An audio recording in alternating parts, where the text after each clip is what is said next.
Working as an associate right out of dental school, I got the call out of the blue one day from a broker who was representing a practice for sale in my hometown of San Clemente. And it was intriguing. However, a few weeks later, I found out I was pregnant, and the thought of balancing a new practice and motherhood just seemed a little bit too much for me at the time, so I politely called that broker up and declined the offer.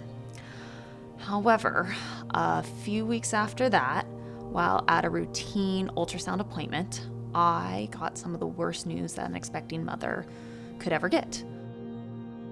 I found out that our baby no longer had a heartbeat, and it was devastating. Suddenly, the life that I was imagining, the life for that child, it was gone, and we were forced to reevaluate everything. So, after taking some time to grieve, and after a lot of prayer and reevaluating what was most important for our lives, it was to ultimately be back in my hometown, to be near family, and with that practice still available for sale, found myself the owner of a small 3-room, 1-employee dental practice in San Clemente, California. We purchased our first Scheduling Institute training a couple months after starting the practice, and that began our relationship with SI. And as we implemented what we were being taught, the practice began to grow. At the end of 2013, I found out some exciting news. I was again pregnant, and this time successfully. And on May 6, 2014, we welcomed Haley Leilani Ritzau into our family. 2 weeks later, we were back in the office seeing patients. I went back to work full time with a 7-week-old at home and went to work. I felt like I owed it to my staff who had already taken time off while I was on maternity leave. I felt like I owed it to my patients to be there. But then I also felt guilty for leaving a 7-week-old at home. And I didn't take into account the emotional toll of only being 7 weeks postpartum and taking on that type of responsibility. So at that time is when my anxiety and postpartum depression really started to set in. I wasn't sleeping. I wasn't eating. When I was at work, I became a nitpicky manager. When I was at home, I was an emotional wreck. Honestly, I felt like I was failing as a doctor, as a leader, and as a mother. And I seriously began to doubt my ability to be a practice owner.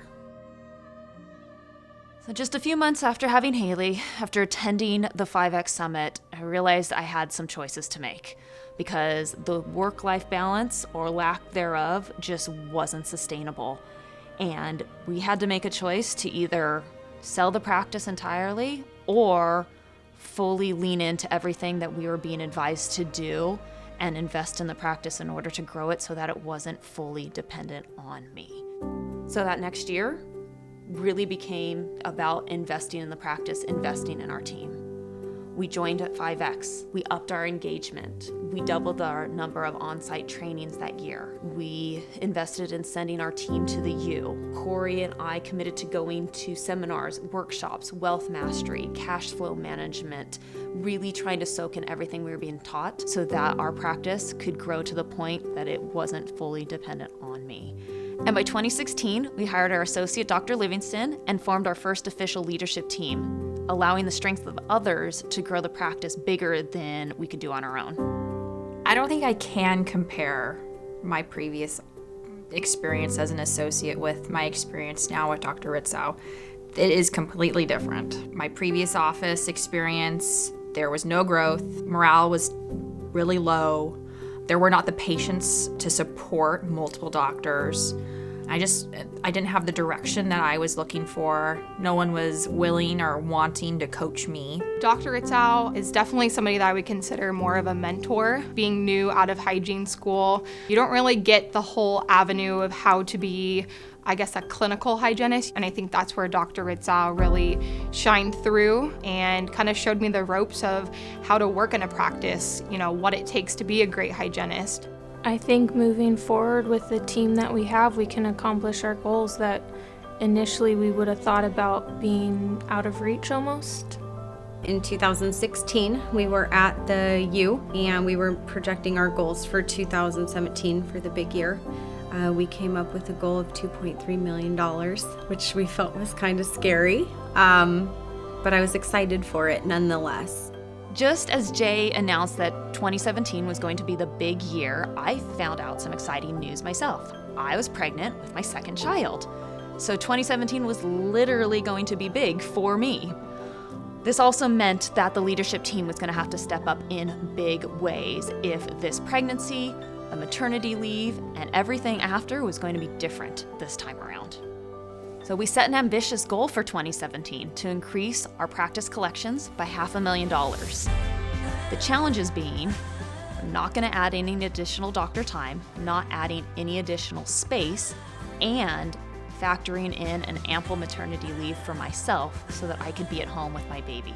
Ultimately, we knew this goal was not going to be possible without our leaders stepping up and taking control of their departments and growing them with efficiency and creativity. We invested in leadership development this year and started hosting quarterly leadership retreats off-site so that our leaders could take the time to set goals, set rocks, and strategically planned how they were going to reach the numbers that they have set for their departments, and ultimately so that we could hit the numbers that we have set for our office. Our hygiene team increased their production by 30% and got really creative, adding in patient appointment hours without adding any additional space.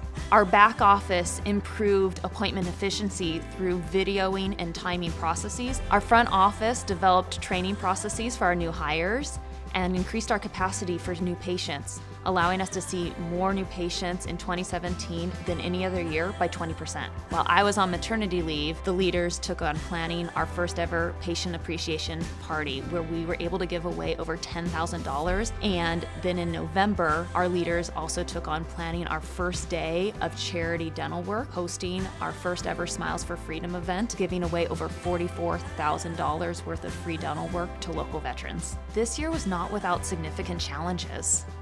Unfortunately, halfway through the year, we had to make a difficult decision and let go of one of our original team leaders.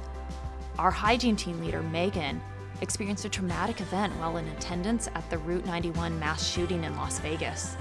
Our front desk team leader, Katie, underwent a major surgical procedure and came back to work undergoing significant pain while focusing on her numbers. However, despite all of that, our leaders were really able to practice staying in their bubble and focusing on what was important for their teams and their departments.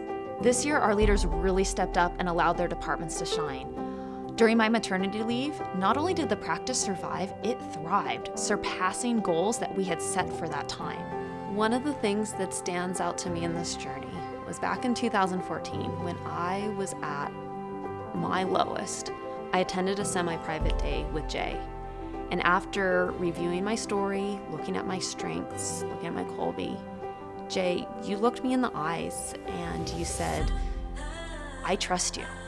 And I wouldn't just trust you with a little, I trust you with a lot. And those few words, they impacted me more than you know. At that time, I didn't trust myself, but you gave me the courage to. And it was only once I started to trust myself that I could start trusting others with my practice. And only once that started happening could my team really start to grow and to flourish. I want to thank you for giving me that courage, for giving me that nudge, because that's what set me on the path to be the leader that my team needed me to be. And I want to thank my team leaders for taking that trust and running with it. Thank you for being stewards of this office vision and taking what started as mine and making it ours. And despite the obstacles that this year presented to each of you individually, thank you for taking on more responsibility because it provided me with the time and the margin and the peace that I needed to be with my family. And for the first time, at the end of this year, I can say with confidence that I'm not frightened by what lies ahead.